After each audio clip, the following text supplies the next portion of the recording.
Alright, hey everyone, welcome to this explanation video that I'm making about the timeline that I posted in the other video and in the Reddit post. So here I'm going to sort of go through each and every point one by one and explain to everyone my reasoning behind all the placements that I have. I posted that in another Reddit thread as well, but I figure I might as well post this video as well, so enjoy.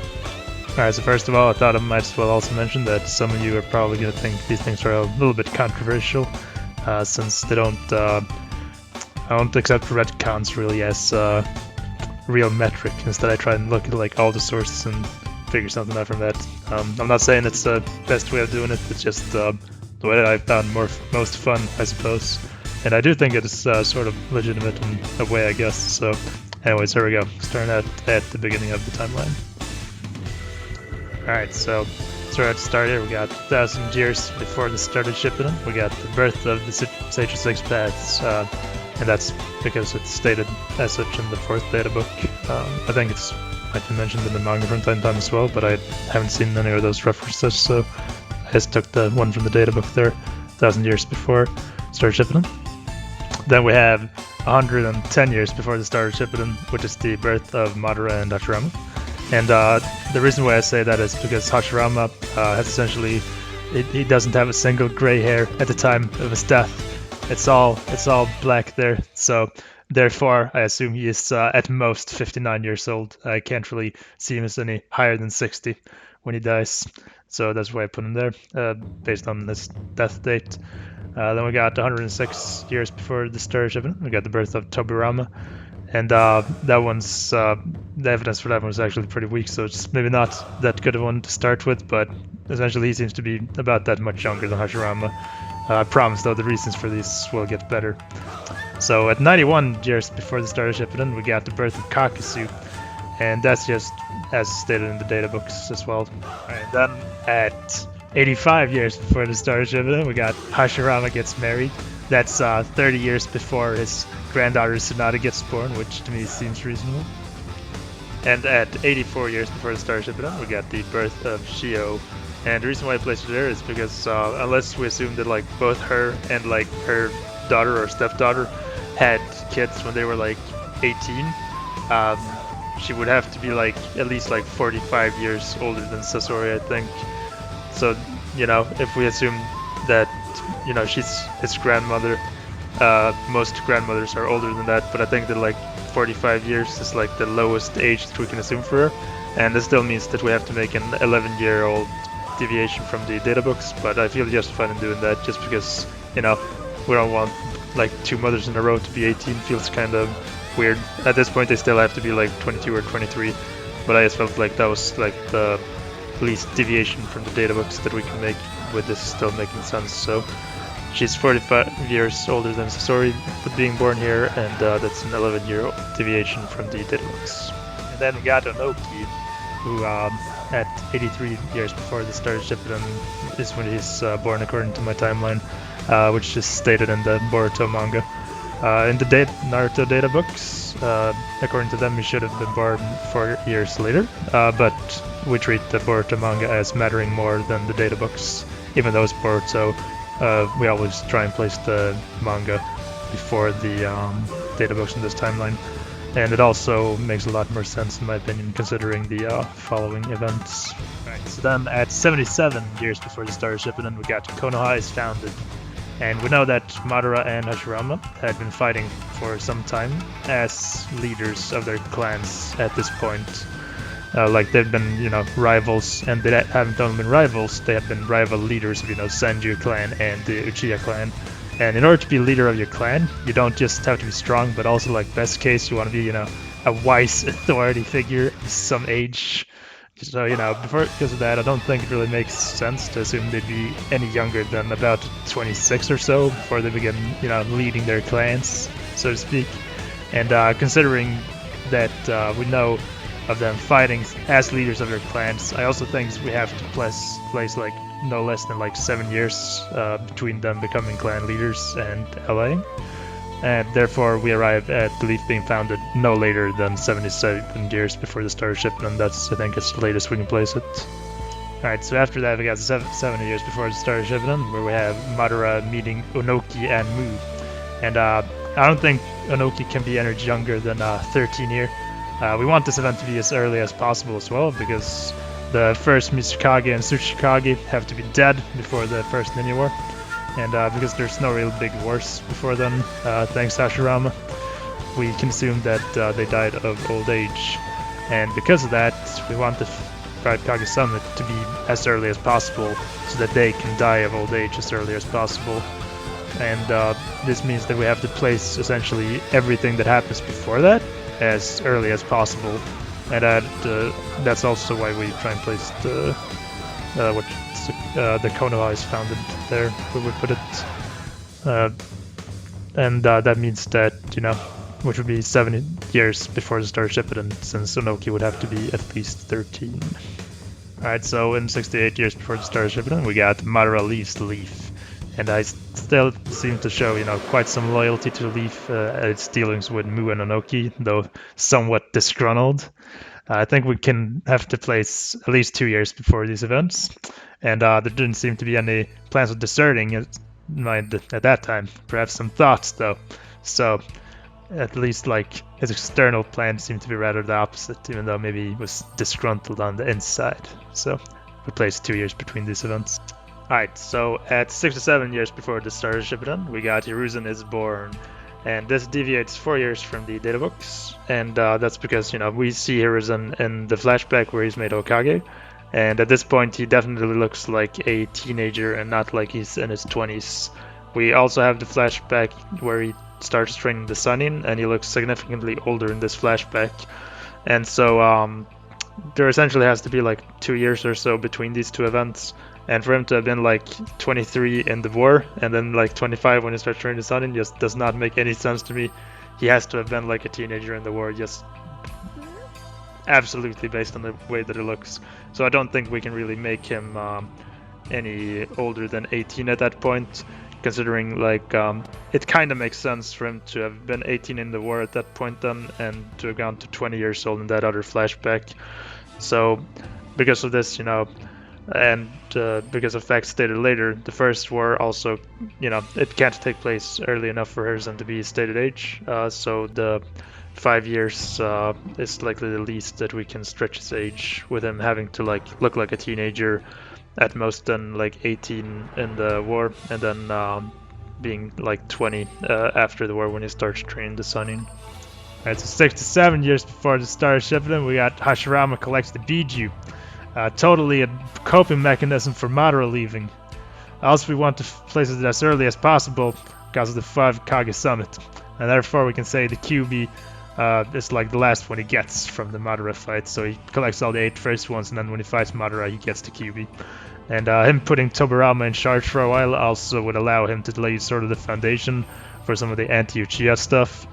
So that's possibly when he like establishes them as the police force and everything. So I think it sort of makes sense for us to place, you know, him putting Tobirama as leader for the Leaf Village for a little bit here. Alright, so 65 years before the start of Shippuden, that's when he's finished collecting the Biju in 2 years. And that's, you know, that should be at least 3 years after Madara deserts, you know, because Hashirama was like, oh, you left, why did you come back? So it makes sense for it to be, you know, some distance from it. So we placed that 65 years before the start of Shippuden. Alright, so 64 years before the start of Shippuden, we have the first 5 Kage Summit. And it's stated we want it as early as possible because all of the 5 Kage are alive during it. And so, you know, we want them to have time to sort of die of old age. You know, like the Mizukage looks kind of old, but yeah, I mean, it looks kind of old, but he's not dead at the time, so yeah. Due to the prior events needing to take place, though, this is probably as early as we can place this event. So, you know, between the first 5 Kage Summit and the events later on the timeline, the first Mizukage and first Tsuchikage and everyone is dead. So this, we want it as early as possible, but this is like as early as we can put it because there's all this other stuff that needs to happen before it, essentially. You know, the things that I just stated. Alright, so 55 years before the start of Shippuden, we got the birth of Tsunade. And as in data books, with a little leeway, since we want her to be as old as possible. So which is essentially not a big deviation from the databooks there. Alright, and then 54 years before the start of Shippuden, we got the birth of Uriah and Orochimaru, and they're as in the databooks as well, in the same way as Tsunade is. Alright, and then we have 51 years before the start of Shippuden, which is when Hashirama dies. And this is because we know that he survived enough to spoil his granddaughter, and as he mentions when he gets revived and all that. And for that to happen, I think we'd have to assume that she was at least 4 years old when he died. And honestly, even that's pushing it. Like, we would, you know, kind of assume that she maybe should be at least a little bit older even. But, you know, we can say she's at least 4 years old. And because of that, you know, he couldn't really have died any earlier than this.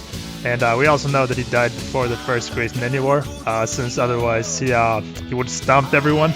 Remember, the fucking Kinkaku Force was considered a major threat. Like, if you'd had Hashirama there, it would have been like, you know, a little bit up. So we pretty much know that he died before that, essentially. Thus we can pretty much pinpoint his death to this year, actually, because we know that he dies before the first Great Ninja War, but also after being able to, you know, quote-unquote spoil Tsunade, which she has to be at least like 4 years old for that. Like, she's supposedly like gambling. Like, it has to take place at least that late and at least before the first Great Ninja War. So we essentially know it takes place in this year, 51 years before the start of Shippuden. So yeah.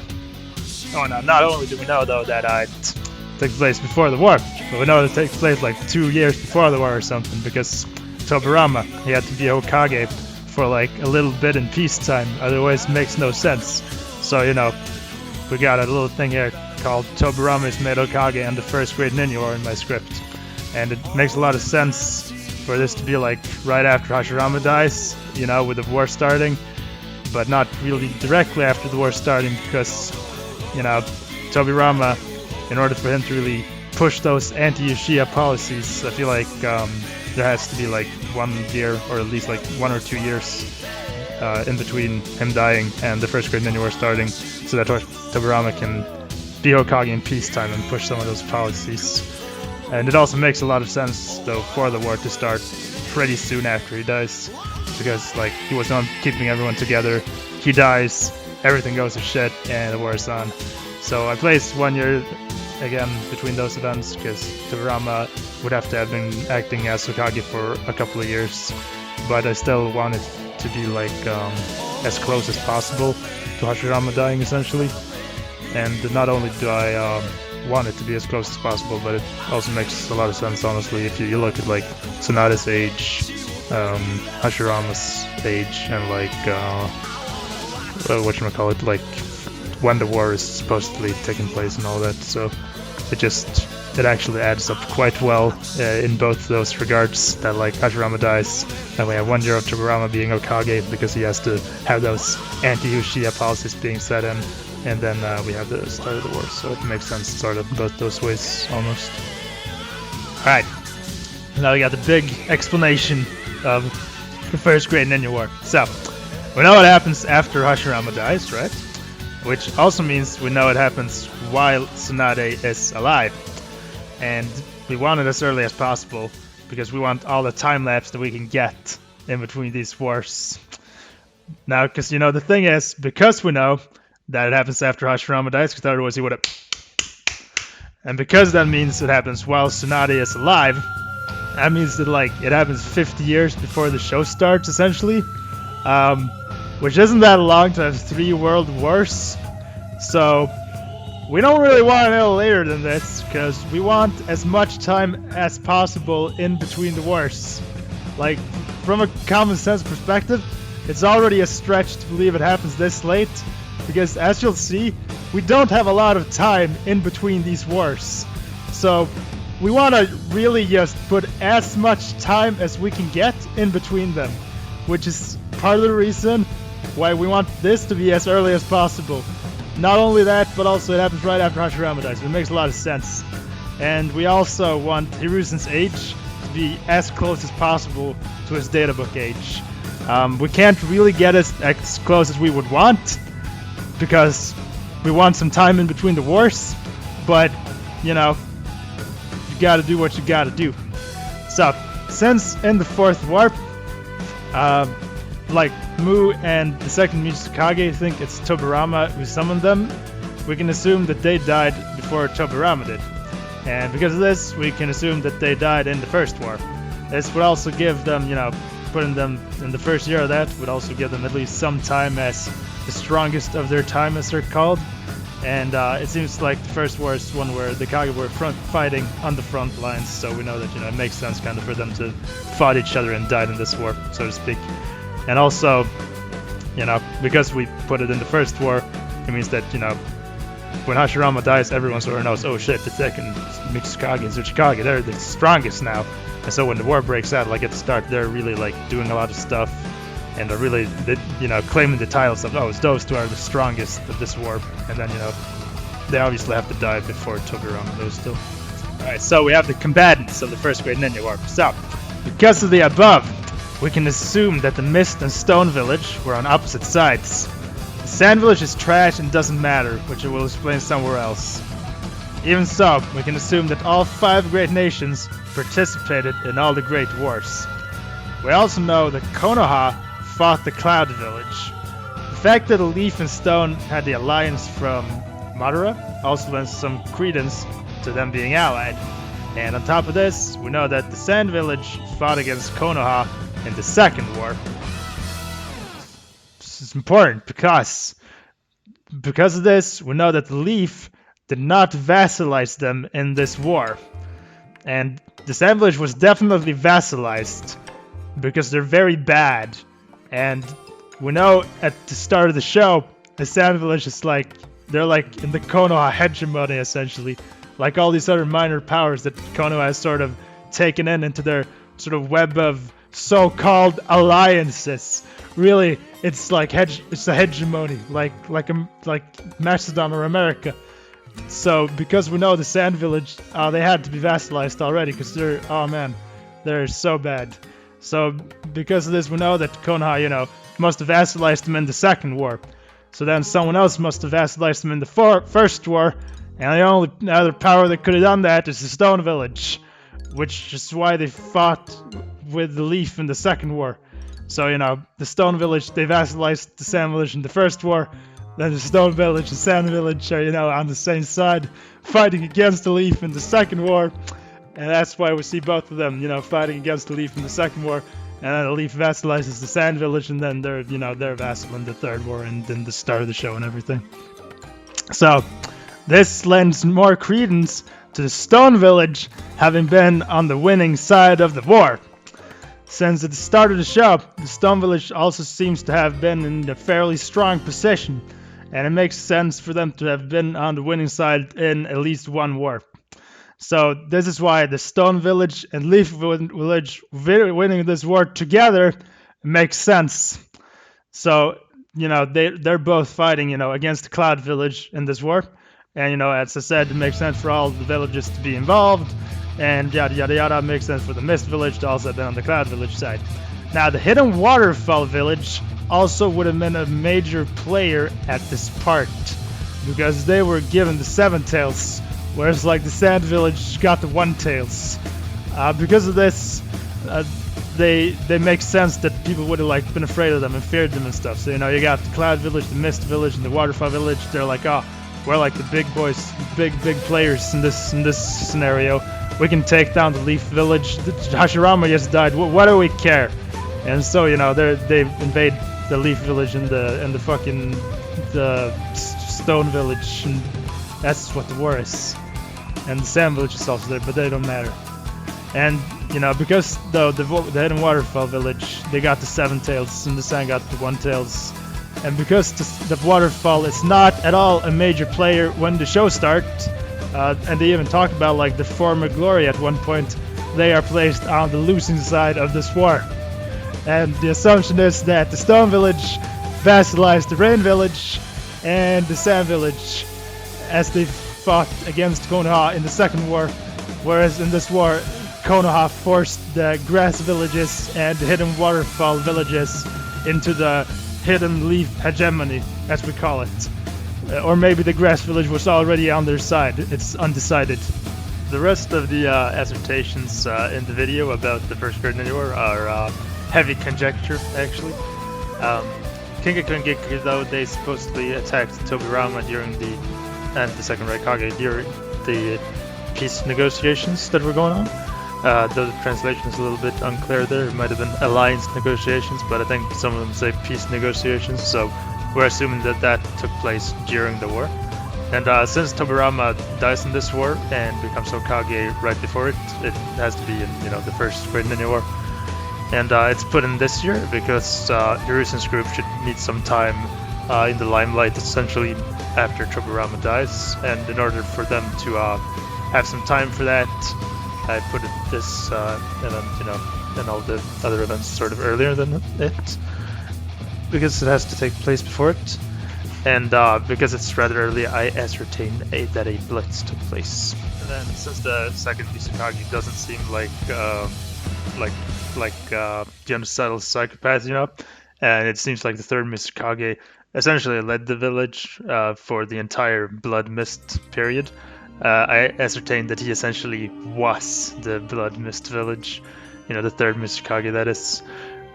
So since the Kages were on the front lines, I put it that he was left in charge of the mist and started shaping the Blood Mist village, whilst the second Mizukage, who doesn't seem that evil, was there.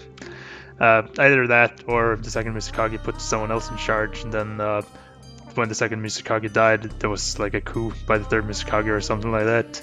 That might have also been what happened, and that might have also been what caused them to make peace with Konoha, because maybe they weren't as keen on the war as the others, since he wanted to focus more on internal matters. That can also make sense with how the first Mizukage actually brought the third Mizukage with him to the first Five Kage Summit.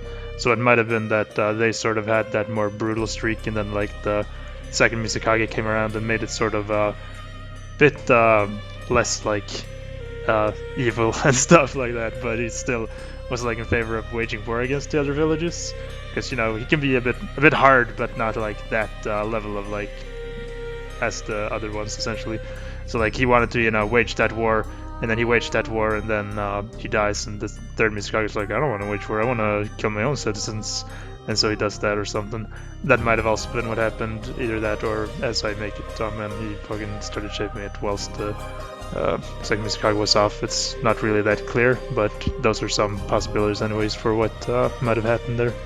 Then if the Leaf and Stone Village put all their resources on the eastern front, it makes sense for Tobirama to have used that as an opportunity to throw the Uchiha at the Hidden Waterfall Village on the western front.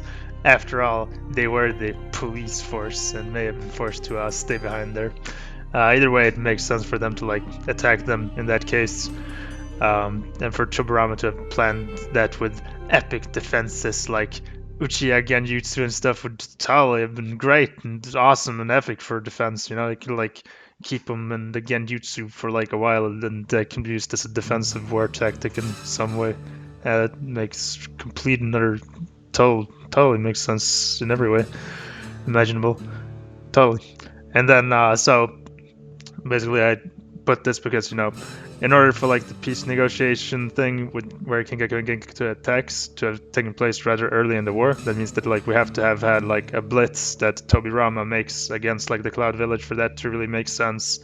And also in order for the second Mizukage and second Tsuchikage to die before Tobirama dies, there has to have been fighting between the Hidden Stone Village and the Hidden Mist Village, which is also on the eastern front, so all that has to have taken place on the eastern front.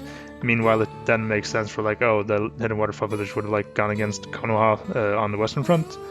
And since Tobirama's a strategist and stuff, it makes sense for him to have planned for that essentially, and been alright, we're gonna put up some really great defenses here that the Hidden Waterfall Village aren't going to be able to break through. And since Konoha wins this war, it makes sense that they were successful in that, so maybe that I don't know, fucking Uchiha Genjutsu strategy or something just worked for the Leaf. It just worked, it just worked.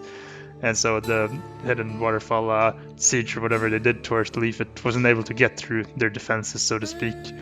And it also would have given Setsune Uchiha reason for his disgruntlement and stuff if Tobirama put them as the meat shield for the village and all that. And we also know that the Uchiha aren't really that powerful later on, so maybe this is where they lost some of that stuff. Maybe he also let like the Senju clan stay behind. Maybe they did like a joint defense, and that's why we also don't see a lot of the Senju clan around. I don't know.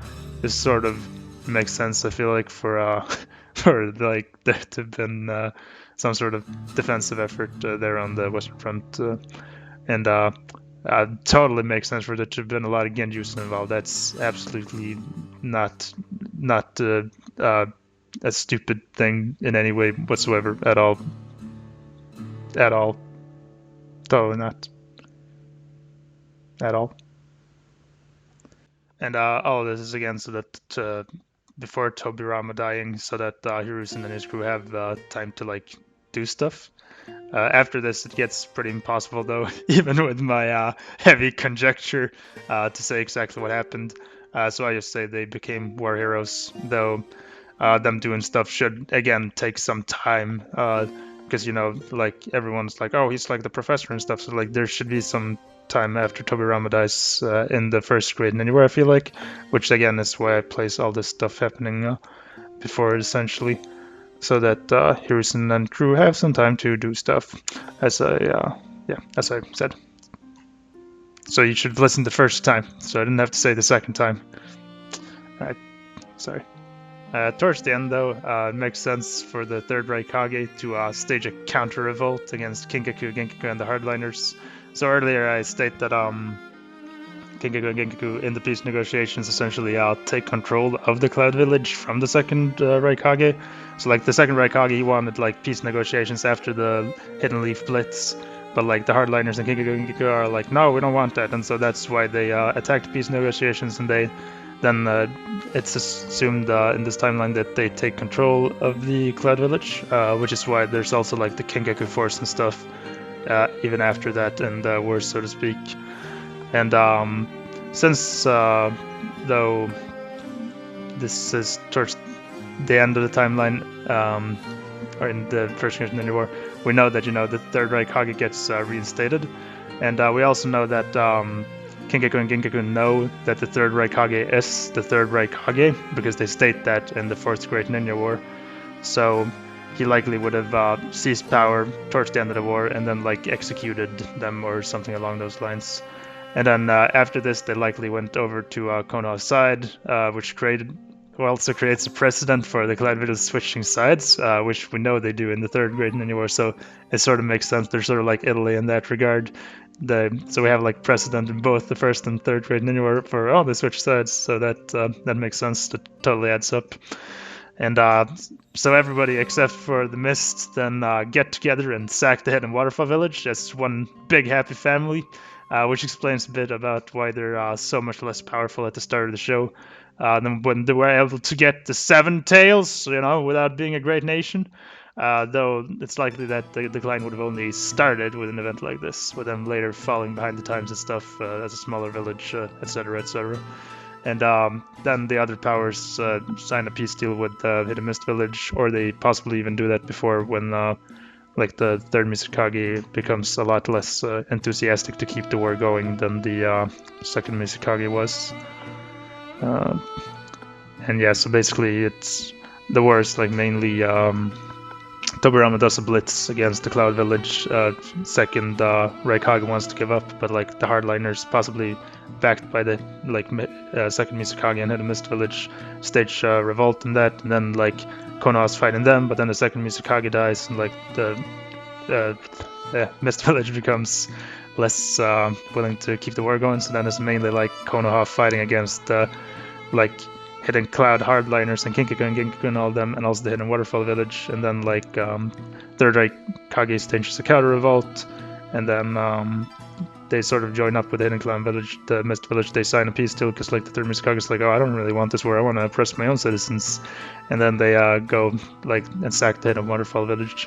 And that might have been sort of how the war happened, based on things we know, even though most of that is, as I said, like heavy conjecture, unlike some of the other stuff in this timeline. So everything from the point where I say, oh, most of this is heavy conjecture, until now is pretty much heavy conjecture, but yeah, you know, I just wanted to put something in there based on the stuff we know that I felt like sort of made sense, I guess.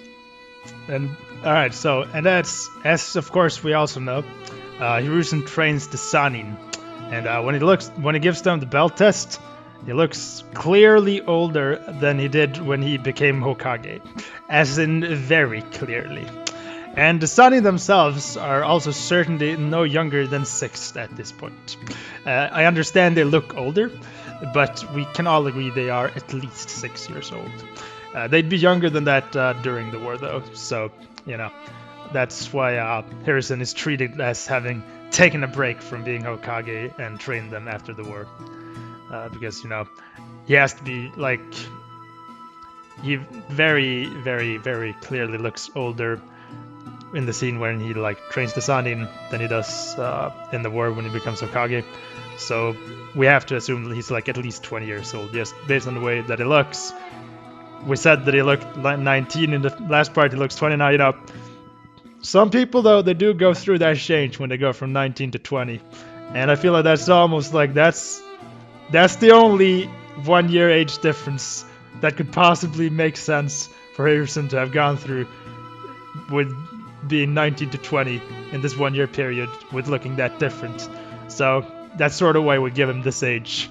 So, you know, he has to be at least 20 here, just based on the way he looks. And the fact that he trains the Sanin after he's become Hokage is probably because he made some promises to some people. Like maybe he promised Tobirama to, like, oh, take care of Tsunade. Maybe he promised Orochimaru's parents, like, oh, take care of Orochimaru, and etc. And maybe he promised, like, someone to take care of Jiraiya. I don't know, like, fucking, like, someone.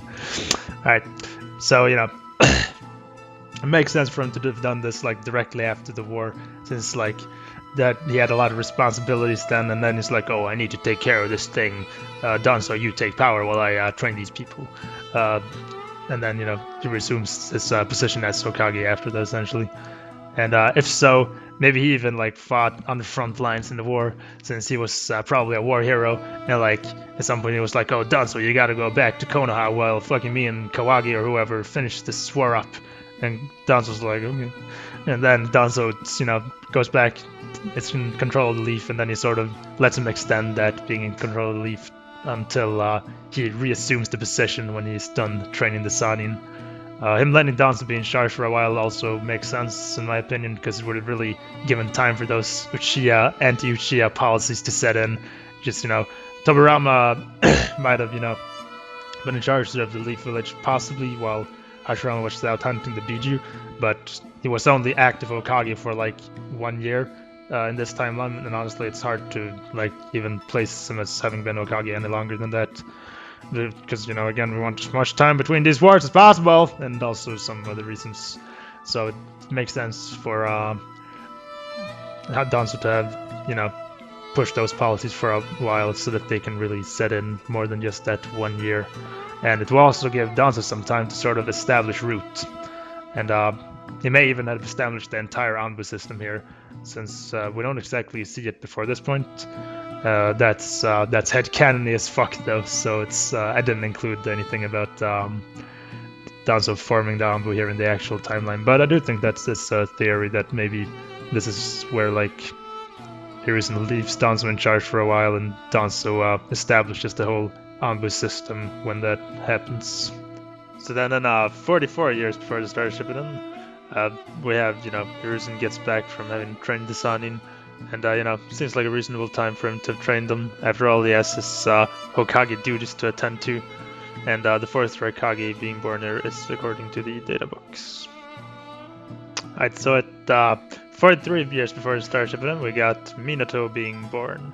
And so in Minato, he has to become a Genin before the second Ninja War, unless we want to place it drastically earlier.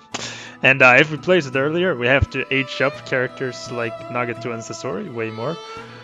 Because I do not accept that the Third Ninja World War take place any less than 7 years after the Second Ninja World War. We cannot place the Second Ninja War any later than it's placed, because that's fucking that is my absolute fucking limit in every imaginable way. And since then, Minato becomes again at age 10, and we place him as being born here.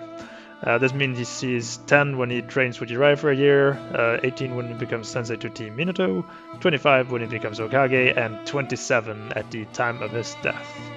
Alright, so then we have Jahiko, Nagato, and Conan. And I made Jahiko a bit older than Conan and Nagato, which I think makes sense. I also made them a bit older than in the data books, since Jiraiya can't have been training them forever. And they look older than 3 when he begins taking care of them. Alright, so after that we got Zabuza. Oh boy. Alright, so he's placed well before he should have been born according to the data books. And the reason I chose this date specifically is because I think that he should be at most 39 when he fights Kakashi and dies. Because I don't feel like he should be 40 years old. It doesn't make sense. And 39, it feels so much younger than 40, doesn't it? So 39, that's where we place him. Should be at most what his age is. Alright, so either way though, Yuzo has the Executioner Blade when he's with Itachi in the Akatsuki. And Zabuza cannot have become a swordsman after this, since he was part of the greatest generations of 7 ninja swordsmen, along with first and foremost Fuguki Zuika-san. And now Fuguki was killed by Kisame either before, in this timeline way before, Yuzo dies, or right after, since Kisame officially joins the Akatsuki right after his death. Now this means that Zabuza would have had, at most, like 2 weeks to be at the same team as Fuguki, not even close enough to build a reputation if he dies, or if he becomes a swordsman after Yuzo dies. Now, our second piece of evidence is from the view that we are given of the 7 ninja swordsmen while they are fighting against Might Dai. Now, 3 of them are part of the greatest generation, and we are told in the Akatsuki Origins video game by Yuzo that only 3 survived. Since Yuzo was not part of the greatest generation, we know at least 1 member of the greatest generation died here, thus their glory days must have taken place before this encounter, which also makes more sense that Might Dai could beat them, because they were not as good as in their glory days. Now, given the anime, we know that Raiga also survived, leaving Fuguki as the last remaining great member. In any case, this means Zabuza, who was a part of the greatest generation, was a swordsman before Yuzo was, along with 3 others. So, when was the time of the greatest generation? I'd say quite confidently during the 3rd Shinobi World War. It was wartime, they would have had time to shine, people would have gotten to know them, and they would have fought against very powerful Konoha ninjas, like Fugaku, Jiraiya, Minato, etc. Though Minato doesn't seem to have been very involved in that front. With this, I think we can place Zabuza's assassination attempt towards the end of the war. They would have developed a reputation, possibly gotten a little bit too full of themselves, and attempted to take power.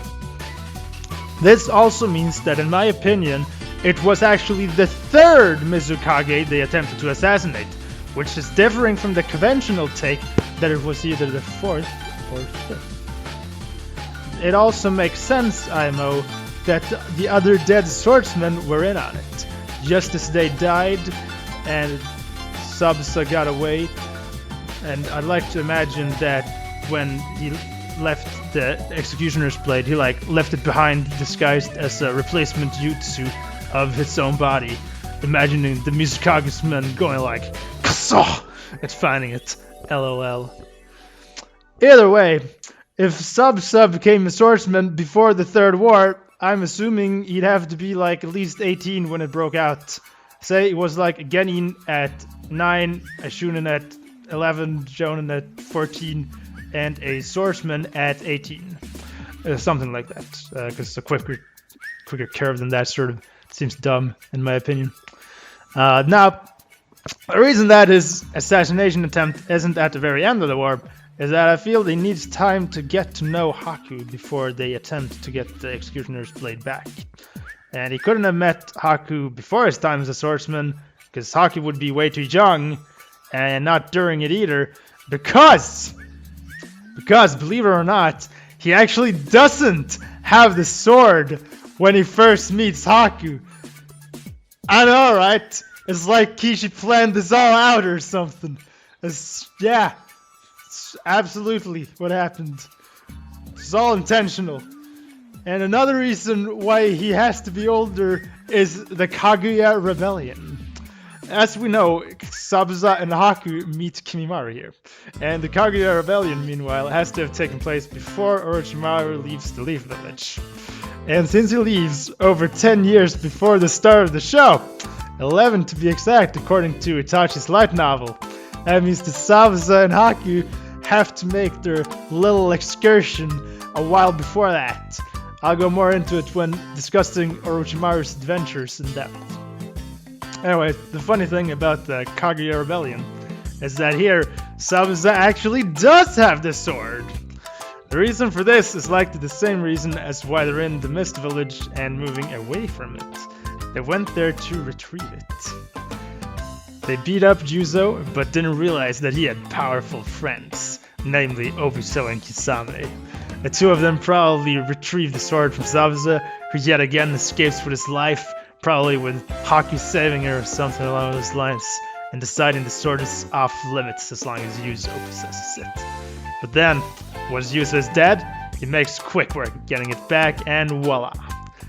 I did have a second theory where Yuzo had the sword first, then deserted, then Zabuza had it, then Juzo and Zabuza try and get it back from a third party at the same time, then Juzo has it again, then Zabuza again, though that seemed a little bit too convoluted, like even more convoluted than this story that I already have.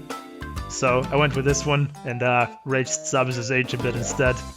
Those were essentially the reasons that I raised Zabuza's age though, along with some more trivia about his life. As I said though, more on the Kaguya Rebellion later. So then we got Sasori is born in 39 years before the start of Shippuden, and that's 4 years before it's stated in the databooks. And that's because if he was born in 35 years before the start of Shippuden, first off, he'd been like 3 years old when his parents died during the Second Ninja War, which seems a little bit too young. And the second reason why I place it there, though, is actually a bit more important, I feel like. And that's because Raza was the 4th Kazekage during the Third Great Ninja War. And we know this because he shows up and helps Inoshika Shao deliver the peace treaty. And when discussing the peace treaty, Onoki talks about how Minato repelled 1,000 Stone Shinobi, which means this has to have been before the Ninetales attack, and also while Minato was like active, and thus it's guaranteed to have been pretty much during the Third Great Ninja War, because it can't have been after the Ninetales attack because Minato was dead and all that. So, because of this, the war that happened when the Sand Village's enemies took advantage of the third Kazekage being gone and invading has to have been the Third Great Ninja War, since it cannot have happened after Raza becomes Kazekage, and since then he is Kazekage in the Third Great Ninja War, it can't have happened after that, and it can't really have happened earlier than that either, or it can have happened earlier than that, but for that to happen we have to raise Sasori's age even more.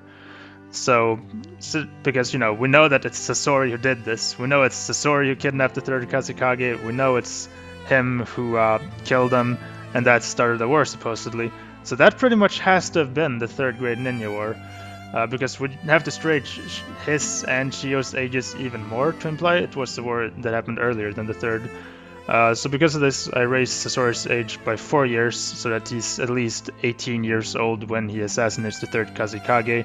since I don't think it would make sense for him to have been any younger than that when that happens, basically. So yeah, I also think it's cool to imply that Sasori caused Ninja World War III. Alright, so 37 years before the Starship, and then I put Conan's age. And though I made some concessions to keep Nagato's ages in the data books, I decided to age up Conan and Jaiko a bit. And this is because no matter how late we place the second Ninja War, they become too young during it. Before they meet Jiraiya, their dynamic makes it seem like they've been together for at least like 2 years. That though means that they would have all been like 4 when they met. And I'm tired of having all these super toddlers walking around in my timeline, no matter how hard I try to avoid it. They managed to sneak their way in, those bastards. Therefore, I'm going to make a 4-year-old Nagato, 6-year-old Conan, and 8-year-old Jaiko, which I feel like fits with their dynamic. It makes Jaiko old enough to have been acting the way he was, and he's not like 4 years old and all that. Plus, it also keeps Nagato as his stated databook age, which I felt was good to do. 35 years before the Starship, we got Kisame and Killer Bee being born, and Bee's age is essentially taken directly from the databooks. I raised Kisame's age by 3 years though from the databooks, which I justified by saying he supposedly graduated from the academy at age 10, and he seems more like a Jonin than a Genin by the time the 3rd grade Ninja War rolls around. I also quite like him being around 18 to 19 when he kills his teacher and joins Obito there. Alright, so then at 35 years before the Starship, and then we got Nagato being born. And Nagato being born here is a big reason why we have to place the second Ninja War as late as we are. Still, it's plausible. Him not being much older than Obito also makes a lot of sense given their dynamic. The orphans meet Jiraiya towards the end of the war, and him being 7 at the time isn't far-fetched. And he could have met the others, say, 2 years earlier at 4 or 5, as long as we age the others up. They are quite protective of him after all. So, because if they're all like 4 or 5, then, we have like 3-4-year-olds running around, and, that's why we age the others up. It makes sense for, maybe they meet this little 4-year-old kid and they're very protective of him and all that. It's also, so yeah, it makes sense with them being a little bit older. It's also stated in the manga, though, by Jiraiya that Nagato was 10 when he mastered all chakranators, meaning Jiraiya did not leave them before that point. And since I'm reading the manga as a more valuable source than the databooks, this is especially important.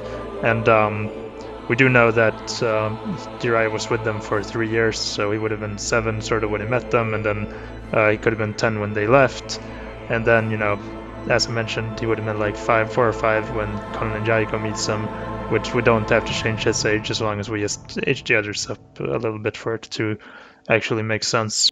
And then when I say Toby plants the Rinnegan in him, I'm either referring to the White Setsu Toby or possibly an earlier of Madara's henchmen, because in my opinion it makes sense to assume that Obito was not the first attempt at the Eye of the Moon plan, because why would Madara wait 40 years to find somebody to carry him out?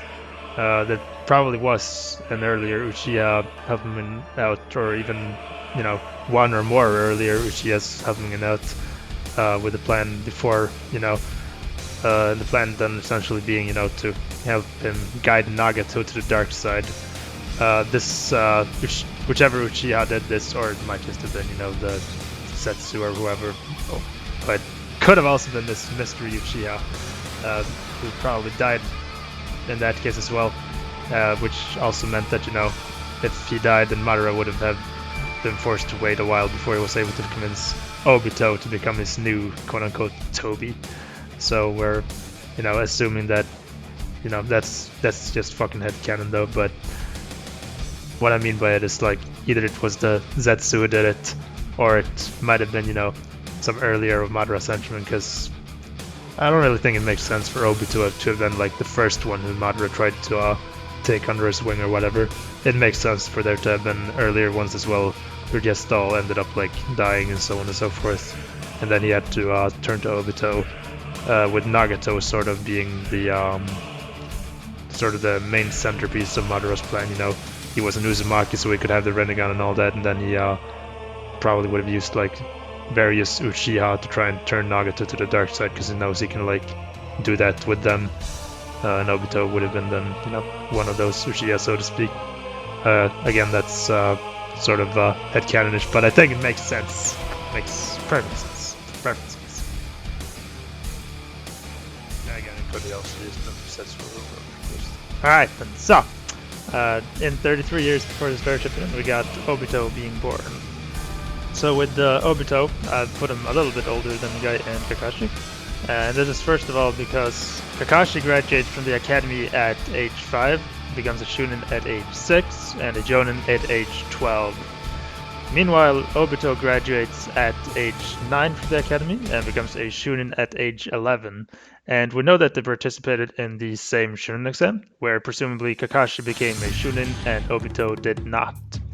And in general with this timeline, I try to stick to the academy graduation dates and Shunin dates, more so than the character ages, because they seem more reliable as sources, where there being less contradictions and things that don't make sense with them. Thus, we want to make, this make sense, so to speak. Like, we want Genin and Shunin graduation dates to actually match. And in order for that to happen, we can assume that Kakashi graduates early in the year when he is 5 years old. And after this, Obito becomes 8 years old before Kakashi becomes 6 years old. Obito then becomes 9 years old and graduates while Kakashi is still 6 years old. And very soon thereafter, the Shunin exam takes place.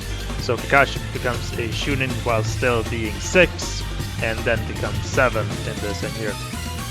Obito then becomes a Shunin at age 11, where Kakashi is 8 or 9, but likely 9. And then Kakashi becomes a Jonin at 12, while Obito is 14. So, this also means that the later events, with Obito summoning the Nine Tails and taking over the Mist Village, make a lot more sense. With this, we are thus able to both keep Kakashi's and Obito's graduation Shunin and Jonin dates at the same time, which we would not have been able to do without either aging Obito up or assuming that Kakashi took the Shunin exam while already being a Shunin, and also make some, and with this we're also able to make some later instances make more sense by aging Obito up by 3 years. This means that he would have been 15 when he kills all the Mist Ninja and then confronts the Akatsuki unsuccessfully.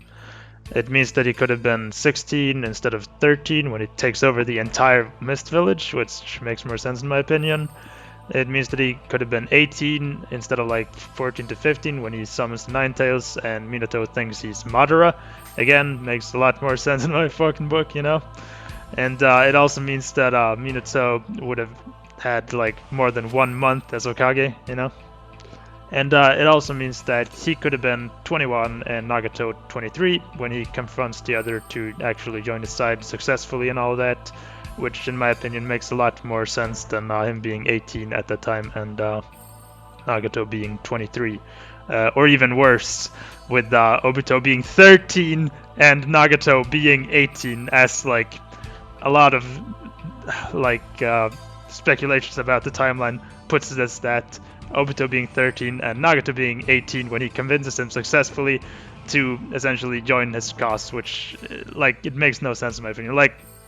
When's the last time even an 18-year-old has convinced a 23-year-old of anything? And even worse, when's the last fucking time a 13-year-old was able to get an 18-year-old to join him in his life project or whatever? It doesn't happen. So it just makes a lot more sense if we're actually able to make Obito be 21 and Nagato 23 when that happens, just with general levels of maturity and stuff.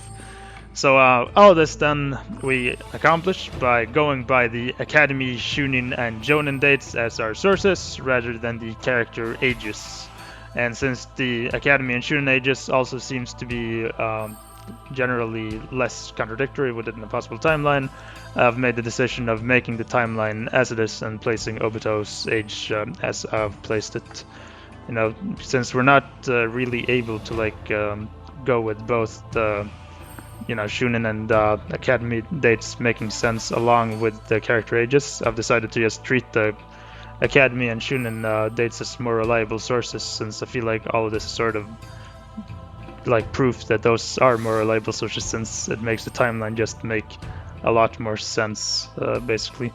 And also there's some other stuff that makes it so that I just think that those are more reliable as sources, so to speak. Alright, so 33 years before the Star Shippuden, we have Minato becomes the Genin and the Second Ninja War begins. So, Minato graduates from the academy at age 10, and then he trains with Jiraiya. And this has to be before the Second Ninja War, unless we place it drastically earlier, which messes up Nagato's age and more a lot. And I don't want to place the Second Great Ninja War any later than this. As I've mentioned already, in my opinion, like the Great Wars are already way closer than they should be with any sort of common sense. And you know, this is 8 years before, or with this timeline, it becomes the Second War ends 8 years before the Third War begins, which is where I fucking draw a line in the sand. Like, no, we don't want them taking place any closer than that, which is why I place this one as late as it does. And obviously that also means that, you know, we get to actually place 14 years between the First Great Ninja War and the Second Great Ninja War, which is nice. But I don't want the Second War to be any closer to the Third Great Ninja War than this. So, you know, the main reason that I age up Minato is because he's got to be at least 18 years old when he becomes a sensei. Because, you know, like, he becomes a genin at like 10. Like, really, he's gonna be teaching people this 8 years later. It's like, you know, at 16, it feels weird to have people be senseis at like 16 or whatever. So I feel like he has to be 18 when he becomes a sensei. But him becoming genin here is also a part of it. And, you know, in this timeline, he's obviously, he becomes 20 years old when he becomes a sensei. Him becoming a genin under Jiraiya right before the war also makes a lot of sense. Makes a lot of sense for his training to have been interrupted by the war, so to speak, since Jiraiya seems to take, you know, he sees it as a much bigger deal than he trained, you know, Nagato and Naruto than he trained Minato, which is likely because he didn't really spend as much time with him. Like, you know, not as much emphasis is really put on it. You know, he's surprised even when, like, Minato suggested he should be Naruto's grandfather. Just like, oh, really? Like, it seems like he just doesn't really have that same kind of bond with Minato that he does with Nagato and Naruto, which is probably a mix of him being his first student, so he didn't really do it as well. But also, I think him not having had him as a student for as long as well could have played a part in it. So I think it makes sense for him to have not really been his student for all that long, and for that to have been, you know, interrupted by the war, so to speak. And so the war starting here, as stated, has a lot to do with the ages of Nagato, Minato, Sasori, etc. At first I was using Jiraiya's age as a limit to try and decide, and trying to place it as far away from the Third War as possible. Though I found out it had to be later on because of these other characters. It's also mentioned that it took place around 20 years after the First War, which by this timeline does sort of fulfill, in my opinion, because the First War takes place around 50 years before the Star Shippuden, and this one is around 30 years before the Star Shippuden. Though I don't put too much credence to that statement, it is nice that it sort of does fall into that sort of range. If you look at it with those broad strokes, anyways, you know, 50 years is around that time, sort of where the first one takes place.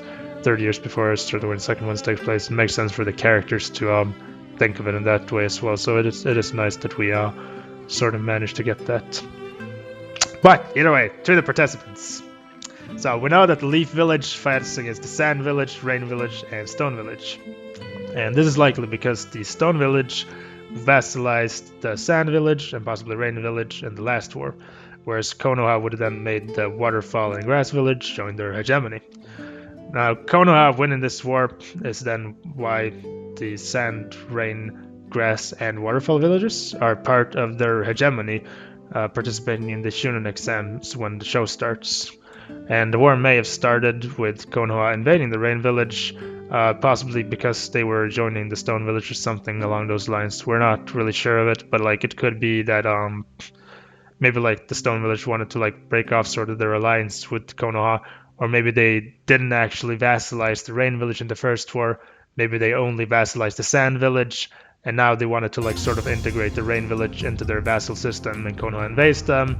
Or maybe like they did make the Rain Village their vassal before, but now they like want to integrate them fully, and Konoha doesn't accept that, and so they invade them. You know, something along those lines might be why Konoha invades the Rain Village, which is also why like it's stated that sort of Stone Village and Konoha started the war, but like Konoha was the major sort of aggressor in it. Just something along those lines.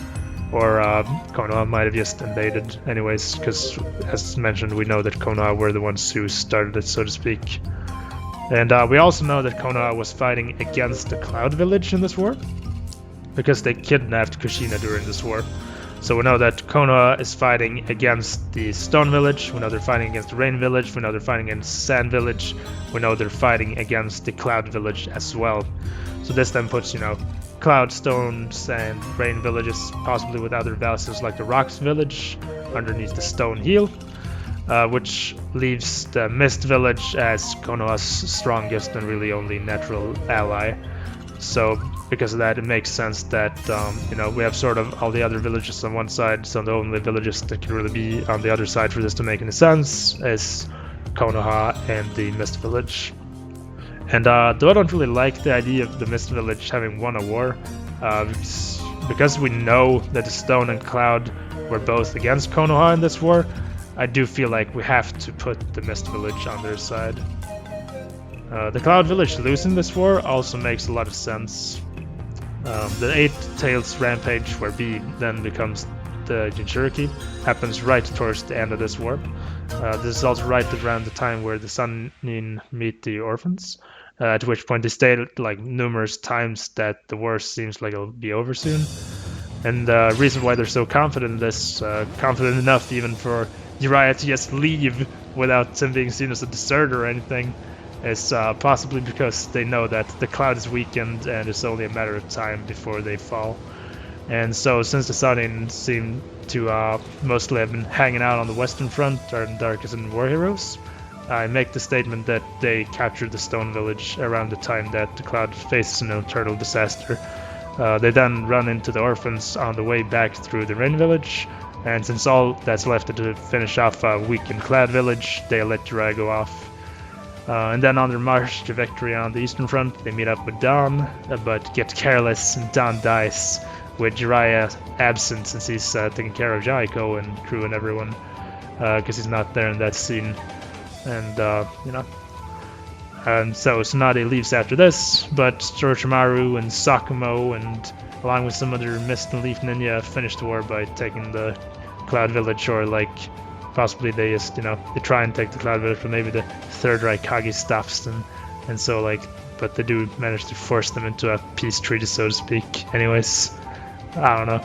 That statement that I make about like the Third Raikage making a big stand there is honestly just fucking, that's a lot of headcanon went into that one, to be honest. That's one of, like, I think that most of these statements that I make do carry some like sort of reasonable thing behind them, but that's one of those ones that I make that doesn't really carry as much weight as a lot of these other ones. You know, at the start I tried to have only things that I felt like fell within reason, but then when the timeline became bigger and bigger, I decided to like throw like one or two of those in there, and this is definitely one of them. Like, obviously all of this is like subjective fucking selective reasoning, but a lot of the statements that I make a lot more sense than that one, so I'll admit to that for sure.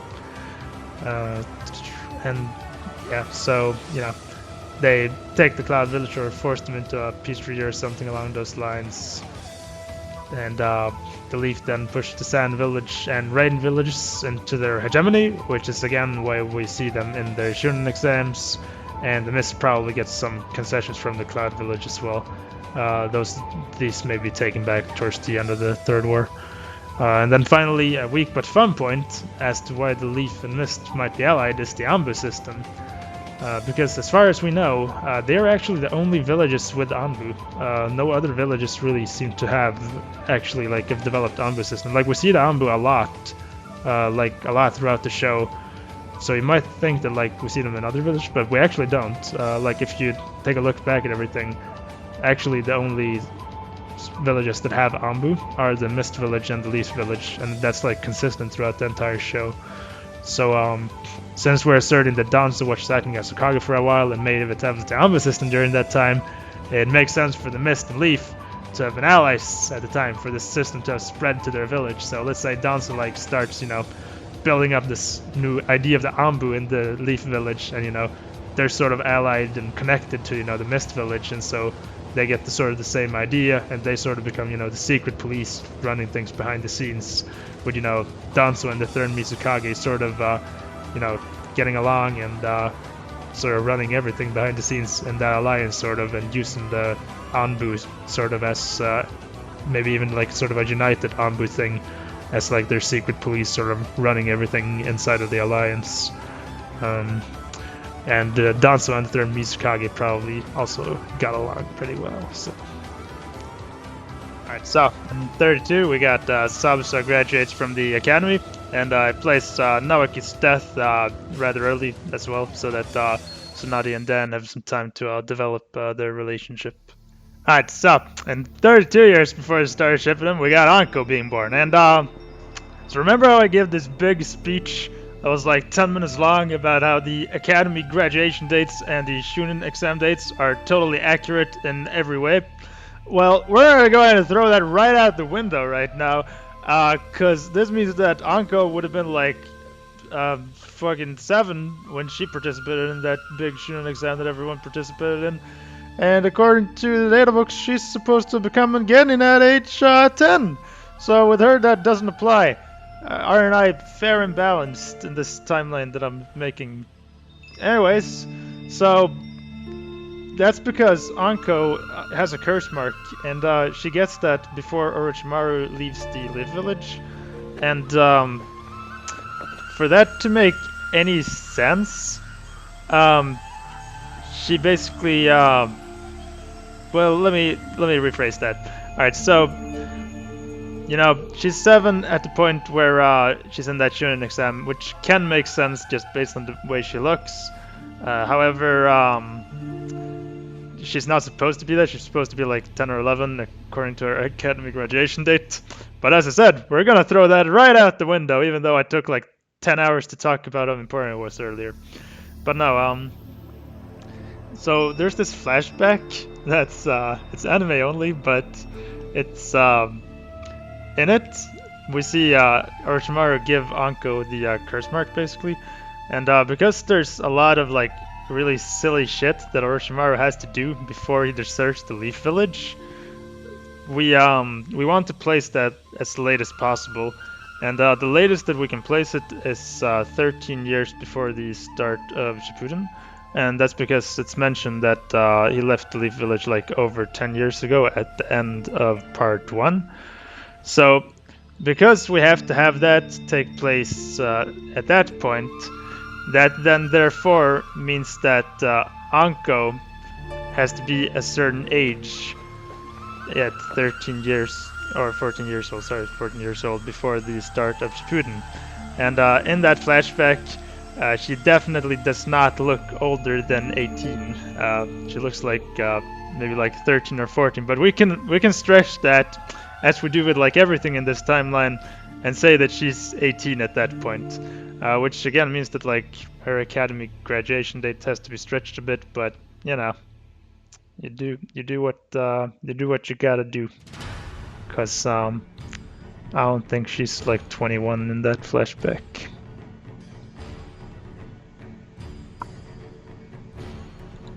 And I suppose I should also have mentioned that Anko is 28 years old according to the data books and the start Shippuden. So that's obviously in this timeline she's 4 years older than that, and also 3 years younger than she would have been for her academy graduation date to make any sense.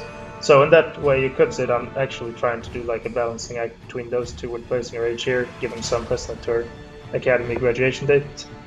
But her age becomes like sketchy sort of no matter what you do. And you could obviously say as well that I should place it closer to her academy graduation date as well, because I've said already I give so much more precedent to that. But I do think that if you look at it as a balancing act and you take into account how she looks in the flashback, this age for her sort of makes the most sense, just with like how old she looks in the flashback, her age then, and her academy graduation date, even though you could say you should give some more precedent to the academy graduation date. But as I said, sketchy no matter what you do. So, yeah, here we are. Also, I want to have stated that I am definitely a fan of BBWs, so I definitely wish that Anka would have kept her old outfit when she went into Boruto and got fat. Alright, so then we have the instances regarding the Land of Rivers, and those all sort of come from different anime fillers. And so there's this carpenter named Geno in Part 1 filler, who mentions his village in the Land of Mountains being forced into surrender by Hiruzen and Jiraiya in the Second War. After this, the Land of Rivers supposedly invaded them, sacked their village, and annexed their lands. The story surrounding these lands then continues sort of in Part 2 filler, with an arc about the Land of This and the Land of That being small countries existing between the Land of Fire and Land of Rivers. These countries are not depicted on any maps though, so because of this we can maybe say that these countries are sort of semi-independent, and so it makes sense for these countries to have been like duchies in the Land of Mountains, let's say, which the Land of Rivers may have made deals with in order to annex the mountain territory that they did take, while giving these eastern territories, which border the Lands of Fire, some autonomy that they did not possess previously. And especially towards the start of the show in the filler, when one of the countries declares war on the other, they should have had, in fact, had a fair degree of autonomy, though they would have had to be like under the river heel to some extent for some time as well, for the maps to like depict them as part of their territory. And the Land of Rivers itself may even, at its core, be like a collection of princes or something. Would make total sense. They may have also started out smaller and conquered other territories earlier, with their conquest only ending once the great nations had firmly established their webs of alliances and so on. The Land of That history is also supposed to apparently date back to like the era of the Sage of Six Paths, so it makes sense for them to have wanted autonomy and, let's say, for example, such a collection of princes as we can maybe assume that they were. Then, 32 years before Starship, we got fucking Sakumo killing Sasori's parents. And I put this here because I really like the idea of Sakumo fucking Kakashi's mom while being extremely horny from his accomplishment of having killed Sasori's parents. We can imagine Kakashi's mom was like a Sand Village civilian who later presents him with Kakashi, like that one woman did with Ramsay Bolton to Roose Bolton, which is why we don't see her anytime in the show. Alright, so it's 31 years before the start of Shippuden, which is also in the war, is where I place Guy and Kakashi being born. And that's because I like for Minato to have had at least 2 years of being Hokage before the Ninetales attack. Though with this timeline it's more of 1.5, so I feel like even this is sort of stretching it. I also think you have to put at least 1 year between Obito dying and Rin dying, because he just like looks a little bit older and everything. All in all, because of the events that transpire during and after the Third Ninja War, I place Guy and Kakashi's ages here. 2-year deviation from the data books, though I feel it's very justified. I would have wanted to raise their ages more, to be honest, but there's a sort of limit that I place on it based on the data books. It's all a balancing act, Like, I try to stick to being close to the data books, but like I feel like you do have to age Guy and Kakashi up. Like, even more than this, it would be best case scenario, but I also think that, we do want to stick as close to the data books as possible, so I only raised them up by 2 years, so to speak. Then we have the Sunnin being named and Minato rushing in Casino, which honestly just as well could have taken place in the previous year. Nagato's parents dying here is here because, it doesn't seem younger than 4 at the time, with being able to stand and everything. And we want at least Conan and Jaiko to be as old as possible when they take him in. Then 30 years before the Star Shippuden, we have May being born, and the Cloud Village events are pretty much according to the characters' ages in the data books. Since I put the sun in capturing the Stone Village here, they are heading back from their victory when they run into the orphans, and they are confident enough to let one of their main asses, Uriah, just leave. This makes sense because all they have left is just to deal with the Cloud Village, who have been weakened by the Eight Tails, and now with a toddler as a Jinchuriki. So 28 years before the start of Shippuden, we have Uriah reached the orphans towards the end of the war, which is why they state multiple times around here that they think the war will be over soon. The war then ends right after, or not right after, but the war then ends a bit afterwards when Orochimaru and Tsunade have met up with Dan on the Eastern Front, who dies right towards the end, which also causes Tsunade to leave, which is fine by Hiruzen because the war is almost won. Uriah isn't there because he's taking care of the orphans, and the Leaf and Mist Village win, which creates the Leaf hegemony which we see during the Shunin exams, and the Mist Village likely gets some stuff from the Cloud Village. The economic boom from this might help fund the greatest generation of sorcerers of the now. Either way, it also makes sense for the Leaf Village to have won like all of the wars. You know, as Tywin Lannister says, "I think I'd be in my position if I'd lost a war." You know, the way we see the Leaf Village in the show, it makes sense for them to have like won all the wars, which is why I placed, you know, them and the Stone Village as having won the first war, and them and the Mist Village as having won the second war. Even though I don't really like the Mist Village winning the second war that much. Alright, so 28 years before it starts Shippuden, we have Hiruzen mentions a long war, and a war in which they have to send the kids off to fight enemy only though, luckily. So if you don't like it, which I don't, to be honest, you're safe to ignore it and act like it never happened. And so the thing is, he mentions that they lost a lot of fighters, a lot of Shunin and Jonin in the long war, which you can interpret as being the second ninja war, which he's referring to. And then he also states that now in this war that they're in now, they have to send the kids off to fight, which doesn't have to be the same war. It can, you know, you could say that, you know, those are different wars that he's referring to. You could also say that, you know, this is the long war that he's talking about and the war they have to send the kids off to fight in.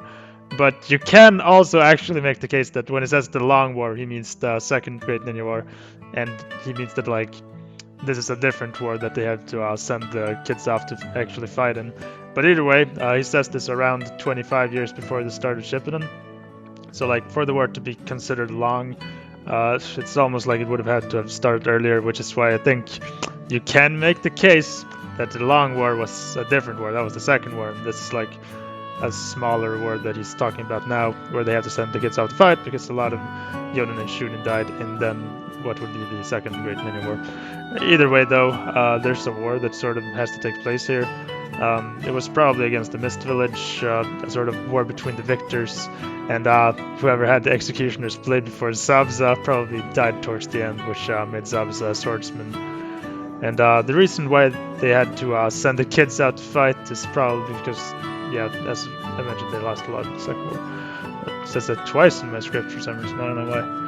Anyway, though, this war would have not been the second war, since it would have ended shortly after Uriah starts taking care of the orphans. And it also wouldn't have been the third war, since if it started here, it would have not been viewed as the third war, just an extension of the second. And if it started later, it likely, yeah, you know, so it basically has to start like a lot later than that, because, you know, as previously stated, I refuse to put the world wars any less than 7 years apart. So yeah, I put in this other war that's sort of in between them, which there's precedent for, since, for example, we have like the war that Neji's backstory ends with, that is later, and we know that's not one of the Great Ninja Wars, so we do have precedent for there being, you know, other wars that are not the Great Wars. So I put this one in so that it makes sense with what is said in the anime. But as I mentioned, this is anime only, so you can just ignore this. But I put it in since I do take things from the anime, and so I put in this extra word so that anime flashback sort of makes sense. But as I mentioned, it is anime only, so you can ignore it if you want to do that. Alright, so 27 years before the start of the Shippuden, we have Kabuto and Deidara being born. Kabuto meets Orochimaru before he joins the Akatsuki. And since the Akatsuki tend to talk a lot about, like, Orochimaru, and act like, oh, that's where the good old days when Orochimaru was a part of us, I tell you what. That he would have been a member for, like, at least a year. And Kabuto doesn't join in 2 seconds before he joins the Akatsuki. So I think we have to put, like, a good 3 years between those two. Kabuto also looks a bit older when Orochimaru tells him he wants him to spy on the Akatsuki for him. So when Kabuto first meets Orochimaru, I place him as being 8. This is obviously during the Third War. And in the time in between that and when he joins Orochimaru, he's become a spy and grown enough for mother, or quote-unquote mother, to not recognize him. And in my opinion, he would have had to been at least like 14 for that to have happened. Because of this, I place him as being 23 when the show begins, and 27 at the start of Shippuden. And in my opinion, Deidara should also have been like at least 20 when he gets recruited by the Akatsuki. So that's why I also place him as being born here. Alright, so then we have 26 years before the start of Shippuden. We all know that Kakashi's dad kills himself before he becomes a Genin and later a Shunin, which is why I place it here. Alright, so then we have 25 years before the start of Shippuden. Uriah was supposedly with Nagato and crew for 3 years, which is why I place him leaving them here. And in an anime-only flashback, we see that Hiruzen tells Minato that they need to send the kids into war. Minato, they have to. It's for the greater good, more Minato, and so on. And so Team Minato is formed, which is why I place it here, since Kakashi has to become a Genin before he becomes Shunin. And after that, I placed the Long War as ending, so we have it as far away as possible from the Third Great Ninja War. Even though it's a minor war, I want there to be distance between these wars. Even though it's a minor war and not a fucking big Second Great Ninja War or whatever. Alright, so. Anyways, here's where we get to talk about our good friend, the Third Raikage. Now, all indications we get seem to point to the Cloud Village and Sand Villages being hereditary monarchies. Unlike the Mist and Leaf Village, where anyone can be selected as Kage, or the Stone Village, where it seems like the previous Tsuchikage selects an apprentice not blood-related to be groomed as the next Kage. This is also reinforced by the fact that every Raikage has been called A, and they used to have this brother called B be his partner. This is probably also why they have like the head ninja position, sort of like a prime minister thing, like a position for their best fighter, other than the inherited title of Raikage. And then C is probably the game given to the Raikage's top concubine. As we find out though, when the 4th Raikage is like 14, he still doesn't have a brother. So the 3rd Raikage A instead decides to make the 4-year-old Killer B his partner. Now this indicates that he's been trying to get a second son for quite some time, but has, well, failed. This is probably because he has a narrow urethra, a condition which has just been exacerbated by both him and his son due to their anger problems. At this point in the show, not only does he have no second son, but the 4th Raikage is like 19 or 24 or something, and also has no children. Now we know that the 3rd Raikage A dies in the 3rd war, thus is why he has to have taught Daru the Black Lightning before that. We also know that Daru is young enough that his training has to have taken place around here. Is there a coincidence then that Daru's training takes place at just the same time as 4th Raikage is at that age? And at the time of the show, 4th Raikage still has no children. Alone, these pieces of evidence may seem far-fetched, But add all this together, and I think we can state with confidence that 3rd Raikage A and 4th Raikage A both have narrow urethras, and therefore have had problems producing an heir. This is why the 3rd Raikage A teaches their most promising toddler, Darui, who's probably a distant relation, the Black Lightning, as a way to adopt him, and is also why, in the absence of any true heir by Raikage 4th A, Darui becomes Raikage after 8 retires, starting a new dynasty that hopefully does not share their embarrassing shaft issues. And Kakashi also becomes a Shunin here at 6 years old, lol.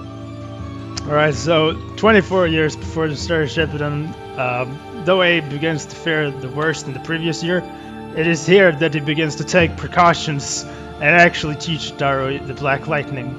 As we got 23 years before the start of Shippuden, and this is where I place Kimimaro as being born. Now, Anko has a curse mark. This is weird. And it is weird because it means Orochimaru has to have not only developed the curse mark before leaving the Leaf Village. Now, a curse mark, as we all know, comes from Yugo, and we know Kimimaro is the one who introduced Yugo to Orochimaru. This means that the Kaguya Rebellion, where Orochimaru met Kimimaro, has to have taken place before he leaves the Leaf Village. Now, it is stated in the Itachi Dark novel that Orochimaru left 6 years before the Uchiha clan massacre. Now, you could say it's less canon because it's in the novel, though I'd say they're at least more canon than the data books, and it's because it's such a specific number, not like 5 or 10, that I feel we can't stretch it very much. So, based on the way Kimimaro looks at the rebellion, and then later at meeting Yugo, I seriously have to insist that we place at least a year in between these events. Now keep in mind, 1 year is not a lot to place in between those events, given the way he looks and the way that his voice actor changed from an 8-year-old to a 34-year-old. Now, we can, however, say that he was at least 7 then in the Kaguya Rebellion, and then 8 at meeting Yugo, which, you know, doesn't really make a lot of sense, but it makes more sense than him being the same age, right? And so, if such is the case, we can place the Kaguya Rebellion a bit before the Ninetales attack. And, you know, we sort of need this to be this early because we need Orochimaru to develop the curse mark before he leaves the Leaf Village so that they can give it to Anko before he leaves the Leaf Village, and he has to leave the Leaf Village 6 years before the Uchiha clan massacre according to the Itachi Dark novel, and also like statements towards the end of part 1. So because of this, I put Kimimaro as being born here.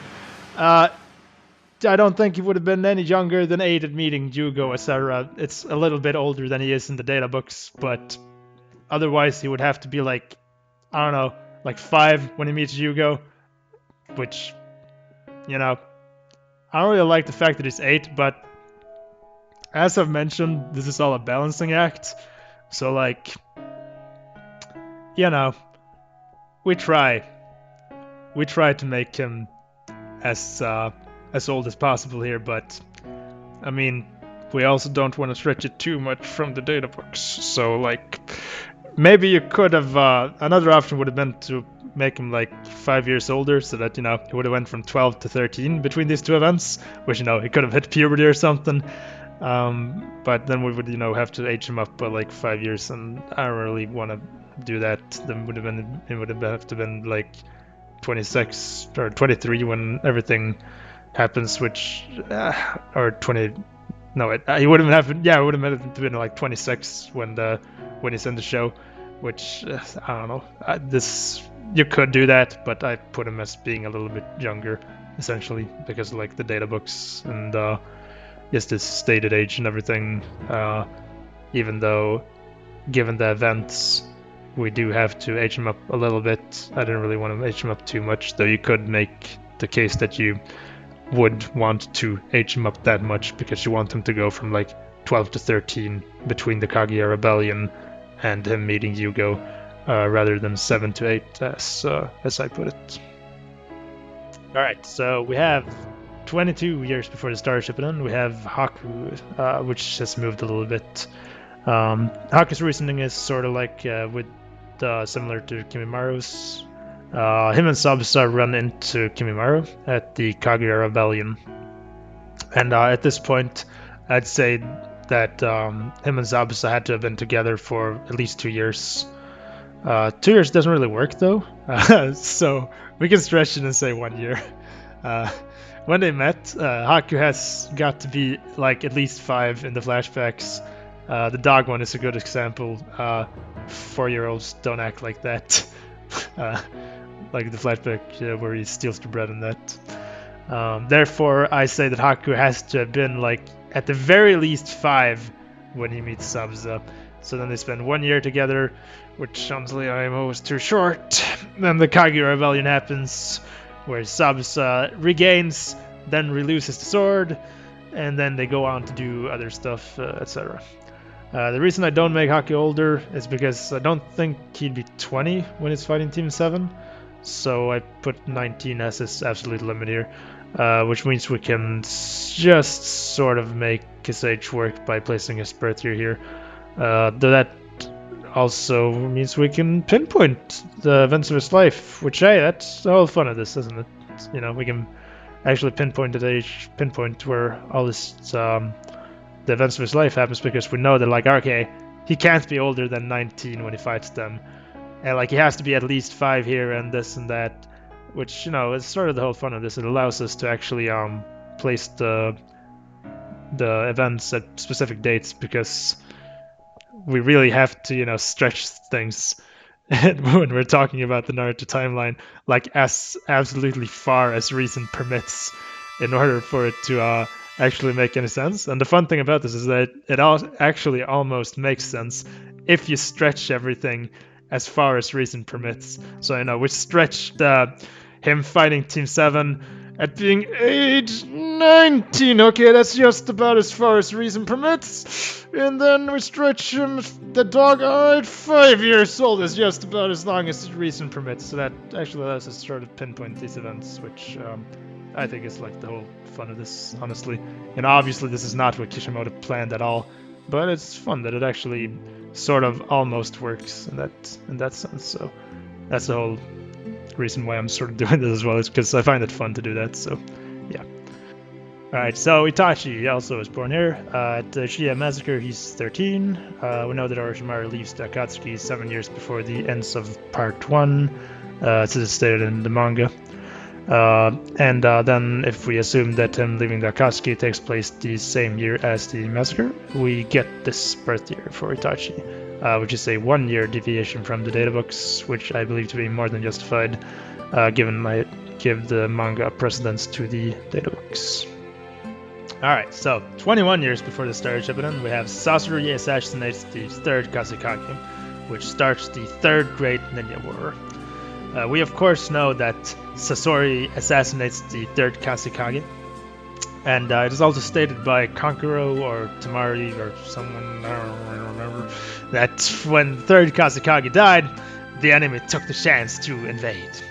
And given how Rasa was Kazekage when Gaara was born and all, I don't think this could be referring to a later war. Therefore, I think the idea that Sasori would have assassinated the Kazekage, thus sparking the 3rd Great Ninja War, fits very nicely. Sort of like the First World War when that other guy assassinated Archduke Franz Ferdinand.